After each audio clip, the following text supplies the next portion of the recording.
So our top story at this hour, the Israeli military says it will continue to allow residents of northern Gaza to move to safe areas in the south. It says hundreds of thousands of residents have already moved. This comes as Israeli troops readied for a ground assault on the Hamas-controlled Gaza Strip. Israel has vowed to annihilate the militant group Hamas in retaliation for its unprecedented attacks against its civilians. Israel says about 1,300 people were killed in the unexpected onslaught. It's responded by subjecting Gaza to the most intense bombardment it had ever seen, putting the small enclave under total siege and destroying much of its infrastructure. Gaza authorities said more than 2,300 people had been killed, a quarter of them children, nearly 10,000 wounded. Earlier on, we spoke to SABC News correspondent Sarah Coates in Tel Aviv. Has just announced an extension of these safe passages for people in northern Gaza to move to the south. It is now 11 a.m. local time. They have until 1. So look, that is another 2 hours that people have to try and move from the north to the south. But look, it is a very dangerous journey, and a lot of residents in Gaza say they are too afraid to make it. We've seen these horrific videos circulating coming from yesterday when a convoy was blown up on the road, dozens of people killed, wounded. This horrific video is being denied. Well, the IDF says it denies responsibility for this airstrike on this truck, although it says Hamas was actually responsible, setting booby traps on the road. But look, you know, the images we're seeing coming out of Gaza are just horrendous. The hospitals are completely overwhelmed. The United Nations says the situation on the ground is, quote, untenable. There are more than 10,000 people who've been wounded. Thousands more have been killed. And look, just looking at those pictures of the rubble of all of these destroyed buildings, that number is certainly set to rise. Now, in terms of a ground operation, Israeli troops continue to mount on the Gaza border. Sderot residents, this is a community, a big town right on the Gaza border. It is apparently being evacuated in the next few hours. So look, the situation is certainly moving very, very rapidly.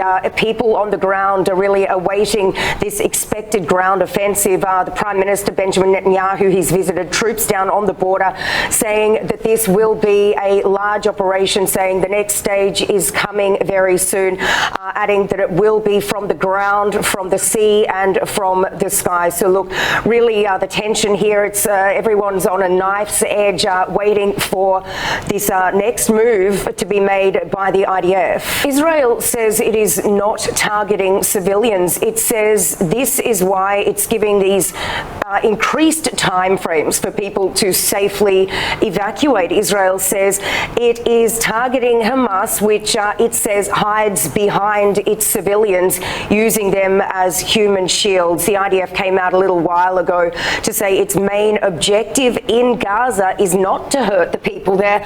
It is to secure the safe release of these hostages that were taken more than a week ago now. We understand that there are around 150, if not more, people being held in the Gaza Strip. They are believed to be held in these so-called terror tunnels, which run all underneath Gaza.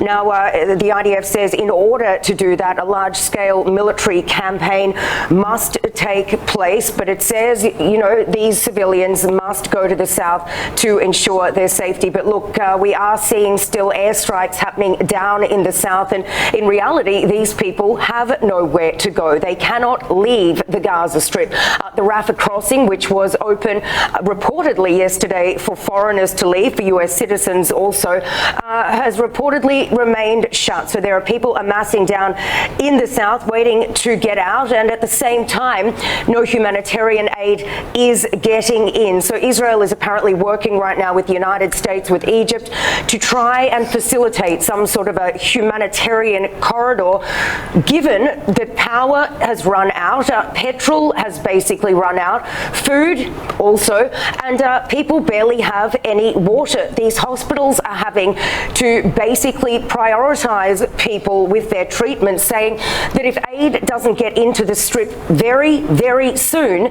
then these hospitals will turn into mass graves. Now, we have heard doctors from the Palestinian Red Crescent in Al-Shifa, the biggest hospital in the Gaza Strip, saying they will not evacuate, they will not leave people there who simply cannot be evacuated. We do need to remember that there are people there with serious illnesses even before this started, and of course people who've been seriously injured during this last 8 days of fighting.